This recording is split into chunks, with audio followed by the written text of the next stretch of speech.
মই সংবাদ মাধ্যমক অনুৰোধ কৰিম যে আপোনালোকে যাতে সিলেবাসখন অলপমান বহুল প্ৰচাৰ কৰি দিয়ে ছাত্ৰ ছাত্ৰীসকল যাতে উপকৃত হয় আৰু এইবাৰ পৰীক্ষাত এটা নতুন দিশ আমি সংলগ্ন কৰিছো আগতে পুলিচতো কৰো যে এইবাৰৰ পৰা নিগেটিভ মাৰ্কিংৰ এটা সিস্টেম হ'ব অৰ্থাৎ ভুল উত্তৰ কৰিলে মাৰ্কিংটো নিগেটিভ হ'ব সেইদিনাখন মই ফেসবুকত কৈছিলো তাৰ পিছত আপোনালোকে বহুতে প্ৰচাৰো কৰিছে এইবাৰৰ যেটো পৰীক্ষা ই অলপ খুব এটা চ্যালেঞ্জিং এক্সাম হ'ব যে পাৰ্টিকুলাৰ এটা সাবজেক্টত 11 লাখ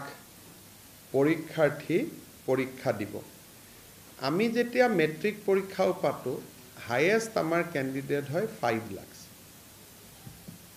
11 লাখ পৰীক্ষাৰ্থীক লৈ পৰীক্ষা পাতাৰ ৰেকৰ্ড ইউপিক বাদ দি কোনো ষ্টেটৰ আজিলৈকে নাই কাৰণ ইউপিয়ে কোনোবা পৰীক্ষা 18 লাখ ক্যান্ডিডেট হয় তেওঁলোকৰ জনবসতি বহুত কিন্তু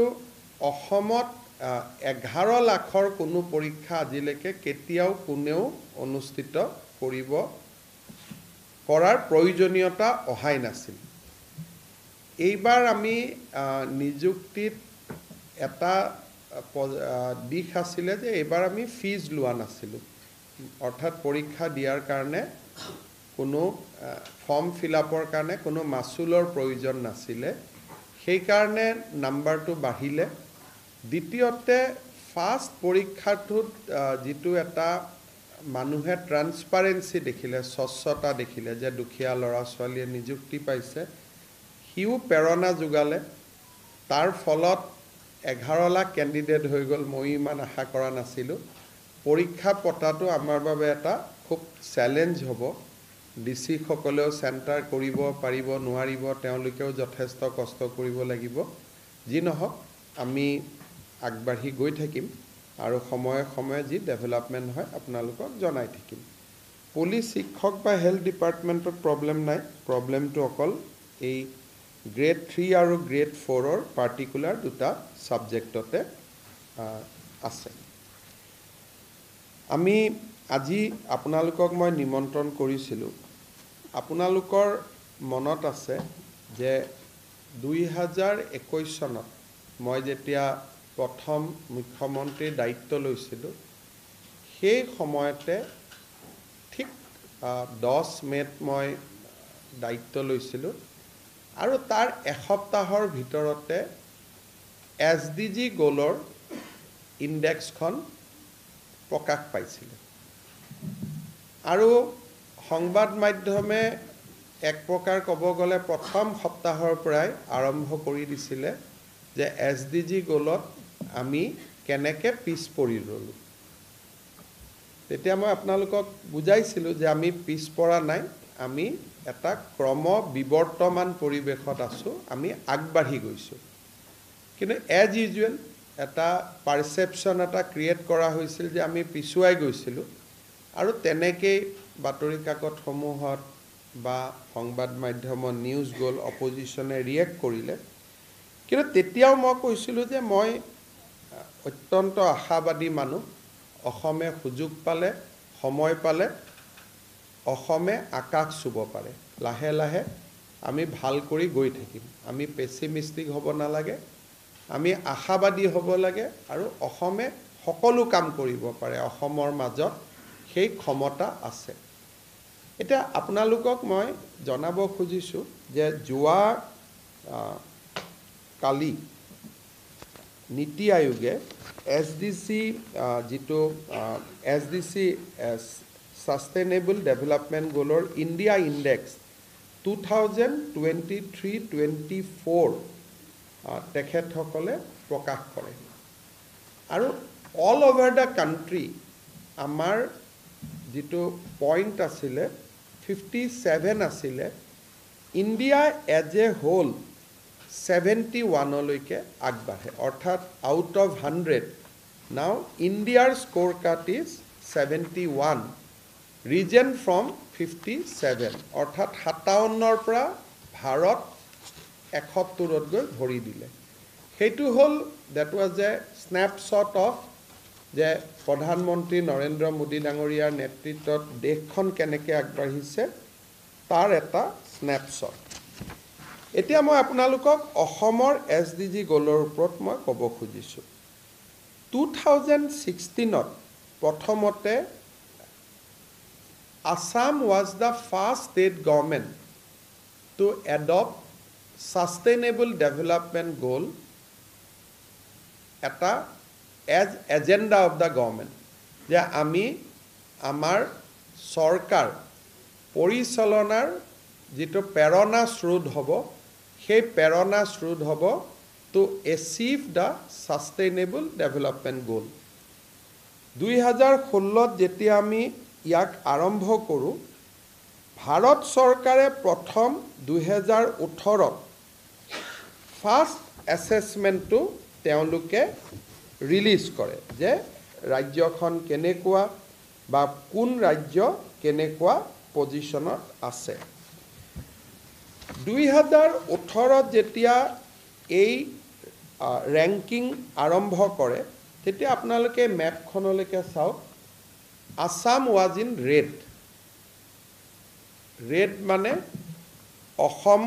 ইয়াতে aspirant category aspirant মানে নেগেটিভ যে আশা কৰিছে কিন্তু একো কৰিব পৰা নাই so Assam was in negative in 2018 তাৰ পিছত 2019 ইনডেক্স তুলাই অসমে aspirantৰ পৰা আমি পাৰফৰ্মাৰ হম and the Assam maps become yellow from the red to yellow 2022 আমি yellow হম আৰু এই ৰিপৰ্টটোকে আপোনালোকে প্ৰায় এমাহ ধৰি সৰকাৰক সমালোচনাৰ বাবে প্ৰচাৰ কৰিছিল ব্যৱহাৰ কৰিছিল যে এনেকুৱা হল তেনেকুৱা হল তেতিয়া মই কৈছিলো যে নহয়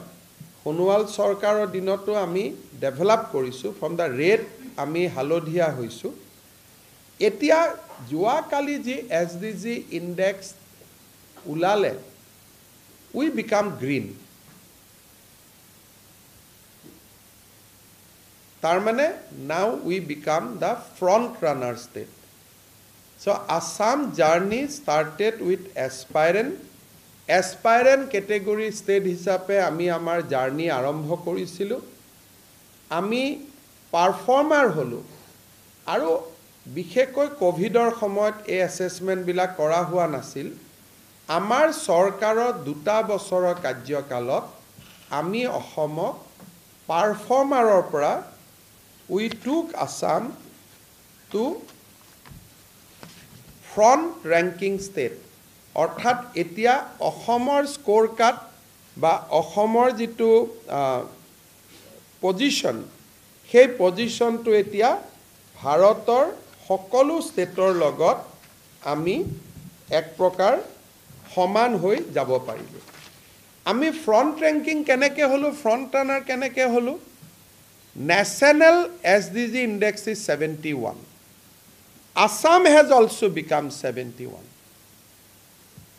তাৰমানে সাস্টেইনেবল ডেভেলপমেন্ট গোলত এতিয়া ভাৰতৰ সংখ্যা 71 আৰু অসমো 71 তাৰমানে we are no longer below national average we have hit the national average এতিয়া আমাৰ কাম হ'ব next 2 years to cross the national average এখন ষ্টেটত হাংগাৰ কমোৱা এখন ষ্টেটত জেন্ডাৰ জাস্টিস কৰা এখন ষ্টেটত এডুকেশন ফৰ অল পভাৰ্টি কমোৱা এটো পিডব্লিউডি ৰাস্তা বনোৱাৰ দৰে কাম নহয় it needs sustain effort of 10 years so আজি 2018 সনত যেটো সময়ত আমি 57 পইণ্টছ আছিলো ইন এছডিসি ইনডেক্স আজি আমি লাহে লাহে লাহে লাহে আগবাঢ়ি আমাৰ ষ্টেটখনক আমি হেউজিয়া কৰিলো আৰু ৰাষ্ট্ৰৰ এভাৰেজৰ লগত আমি খোজ কাঢ়িলো যেতিয়া নীতি আয়োগে যোৱা কালি তেওঁলোকৰ বিবৃতিটো প্ৰকাশ কৰে ৰিলিজ অফ SDG ইণ্ডেক্স তাত তেওঁলোকে বেলেগ ষ্টেটৰ লগতে অসমৰ কথা তেওঁলোকে সুকীয়াকৈ লিখিলে তেওঁলোকে লিখিলে 32 state and UTs in the front runner category with 10 new entrants তাৰমানে 10খন ৰাজ্য পাৰফৰ্মাৰৰ পৰা ফ্ৰণ্ট ৰানাৰ হ'ল গৈ য'ত তেওঁলোকে অৰুণাচল প্ৰদেশ অসমৰ তেওঁলোকে নাম উল্লেখ কৰিছে সেকেন্ড পেৰাগ্ৰাফত তেওঁলোকে এটা ডাঙৰ কথা কৈছে যেটো আমাৰ ৰাজ্যৰ বাবে বৰ গৌৰৱৰ কথা তেওঁলোকে কৈছে যে between 2018 and 2024 certain states are fast moving যে ৰেডৰ পৰা জল্দি জল্দি খেউজিয়ালৈকে গৈছে ৰেড আছিলে 18ত by 2023 they catch up the national average ইয়াত কাৰ নাম কৈছে উত্তৰ প্ৰদেশ জম্মু কাশ্মীৰ উত্তৰাখণ্ড সিকিম হাৰিয়ানা আসাম ত্ৰিপুৰা পাঞ্জাব মধ্য প্ৰদেশ উৰিষ্যা তাৰমানে 2018 পৰা from 57 we become 2023 71 that increase of 16 points 71 or পৰা যদি 57 minus কৰি দিয়ে then it is a increase of 16 18 যাৰ ভাল আছিল কিন্তু 18 পৰা 2020 ভিতৰত 16 মাৰ্কছৰ জাম্প কৰা ষ্টেট সমূহৰ ভিতৰত উত্তৰ প্ৰদেশ তেওঁলোকে নাম উল্লেখ কৰিছে জম্মু কাশ্মীৰ উত্তৰাখণ্ড সিকিম হাৰিয়ানা আসাম ত্ৰিপুৰা এণ্ড পাঞ্জাব মধ্য প্ৰদেশ উৰিষ্যা অৰ্থাৎ 16 নম্বৰ আমি জাম্প কৰিব পাৰিছো আজিৰ সাংবাদিক মেলখন সাধাৰণতে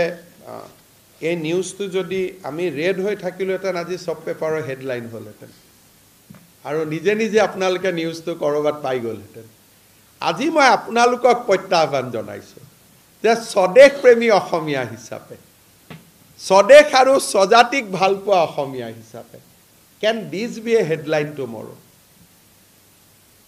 এইটো আমি হেডলাইন কৰিব পাৰিম নেকি বিশেষকৈ যিসকল পেপাৰে 2020ত আমি ৰঙাৰ পৰা হালধীয়া হৈ থাকোতেও নুবুজাৰ ভাউজুৰি হেডলাইন কৰিছিল আমি 21ত খেউজিয়া হওঁতে এজন ভাল অসমীয়া হিচাপে কেনুই সেই একে সাহসিকতা দেখুৱাব পাৰিম নেকি যে অসম খেউজিয়া হ'ল আৰু যাব লাগিব আগুৱাই কিন্তু ই যদি আমি ইয়াক ভাল কৰি প্ৰচাৰ কৰো মুখ্যমন্ত্ৰীজন নহয় এই SDG ইনডেক্স ভাল কৰাৰ কাৰণে জেন্ডাৰ জাস্টিসত অঙ্গনবাদী কৰ্মী হেলথত আশা কৰ্মী ডক্টৰ পুলিশ কৰ্মী ঘৰ বনোৱা DRDA বিভিন্ন আমাৰ ফিল্ড ষ্টাফ বিলাকে প্ৰেৰণা পাব যে ইয়েস আমি 2018 পৰা ৰঙা ৰাজ্য এখনক আমি সেউজিয়ালৈ ৰূপান্তৰ কৰিম ভাৰতত বহুত ৰাজ্য আছে যাৰ ভাৰততকৈ তেওঁলোকৰ স্কোৰ কাৰ্ড ওপৰত receiving national average is the first step যে আজি আমি ভাৰতৰো 71 আমিও 71 আমি এটা আজি মাইলস্টোন এচিভ কৰিলো বাট এইটো শেষ নহয় এতিয়া আমি ভাৰতক অতিক্ৰম কৰি আমি ভাৰতৰ ভিতৰত আৰু বেছি শক্তিশালী ৰাজ্য হ'ব লাগিব যাতে we can contribute positively towards the national goal আজি আমি নেগেটিভলিও দিয়া নাই এতিয়া পজিটিভলি দিয়া নাই আগতে আসাম ওয়াজ এ বাৰ্ডেন অন ইন্ডিয়া আজি আমি বাৰ্ডেন নহয় নাও উই ইকুৱেলাইজ কিন্তু এতিয়া যদি আমি আজি 72 হলুহেতেন আমি 1 নম্বৰ ভাৰতক কন্ট্ৰিবিউট কৰা হলহেতেন 73 হলে আমি 2 নম্বৰ ভাৰতক কন্ট্ৰিবিউট কৰা হলহেতেন so by 2025 or 2024 when next SDG goal will come our target will be to cross the national average and positively contribute in this journey je ami positively contribute korim eta moi eta udahoron disu higher education survey joabar ami 16.7 holo it has negatively affected us লগে লগে আপোনালোকে জানে যে কিছুদিন আগতে কলেজৰ পৰা মই মিটিং কৰিলোঁ, আমি ফ্ৰী এডমিশ্যন স্কিম ল'লোঁ, নিযুত মইনা ল'লোঁ। অহাবাৰ মই আশা কৰিছোঁ যে নিযুত মইনা আঁচনি, ফ্ৰী এডমিশ্যন স্কিম এইবিলাকে অহাবাৰ আমাৰ GERটো বঢ়াই দিব। এইটো মই গৈ বঢ়াই দিব নোৱাৰোঁ যে মুখ্যমন্ত্ৰী বিফল। তাৰ কাৰণে এটা ইক'চিষ্টেম বনাব লাগে। যে ইক'চিষ্টেমটো কি, ল'ৰাই যাতে কলেজত বেছি পঢ়ে, নতুন ইউনিভাৰ্চিটি খুলিব লাগিব, নতুন কলেজ খুলিব লাগিব। এইবাৰ যদি আমাৰ হায়াৰ এডুকেশ্যন ইণ্ডেক্সটো আমি 19 থাকিব পাৰিলোহেঁতেন, আমি 75 মান পালোহেঁতেন। কিন্তু লাষ্ট টাইম আমাৰ হায়াৰ এডুকেশ্যনত আমি 16.9 থাকিলোঁ। কিন্তু এইবাৰ মই আশা কৰিছোঁ উইল ক্লক 19, কাৰণ নিযুত মইনা স্কিম আৰু ফ্ৰী এডমিশ্যন স্কিম আৰু নতুন নতুন কলেজ হোৱাৰ কাৰণে এইবাৰ আমাৰ GERটো বাঢ়িব। চ' মোৰ চৰকাৰখনৰ পৰিচালনাত এই কথাবিলাককে আটাইতকৈ গুৰুত্ব দি প্ৰত্যেকটো স্কিম, মানুহে কয় নিযুত মইনা হিতাধিকাৰী সৃষ্টি কৰা, ইয়াত হিতাধিকাৰী নাই। আজি যদি অসমৰ আটাইতকৈ আমি বেনিফিটেড ক'ত হৈছোঁ, কোনটো ইণ্ডেক্সত আমি আটাইতকৈ বেনিফিটেড হৈছোঁ, আটাইতকৈ ইণ্ডেক্সত আমি বেনিফিটেড হৈছোঁ পভাৰ্টি কমোৱা। Multi dimensional poverty head count has decreased from 36 to 19%. আৰু মই জানো ইয়াত আটাইতকৈ কন্ট্ৰিবিউশ্যন কৰিছে অৰুণোদয়। কোনে কোনে কন্ট্ৰিবিউট কৰিছে? MGNREGA, Deendayal Yojana, rural livelihood mission, Ayushman Bharat সব আছে। কিন্তু কোনোবা যদি এটা ছিংগল স্কিমে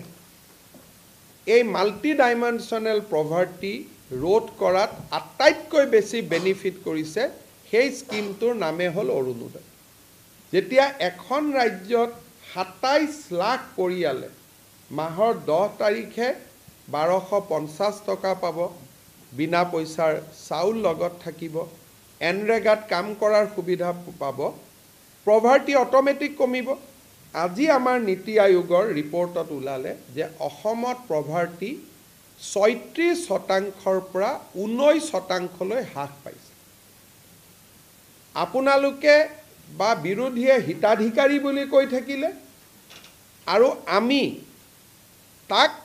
দৰিদ্ৰতা দূৰীকৰণৰ অস্ত্ৰ হিচাপে কৈ থাকিলোঁ। আৰু আজি আমাৰ ৰিপৰ্টত আহিলে যে উই have ৰিডিউচড multi-dimensional poverty by 36 to 19%. সদায় মই নাৰীৰ ছোৱালীৰ জেণ্ডাৰ জাষ্টিছৰ ওপৰত সদায় মই কৈ আহিছিলোঁ। স্কুটি দিওঁতে বহুতে মোক কয় যে ছাৰ আপুনি খালি ছোৱালীকে দিয়ে। বাট 2021 পৰা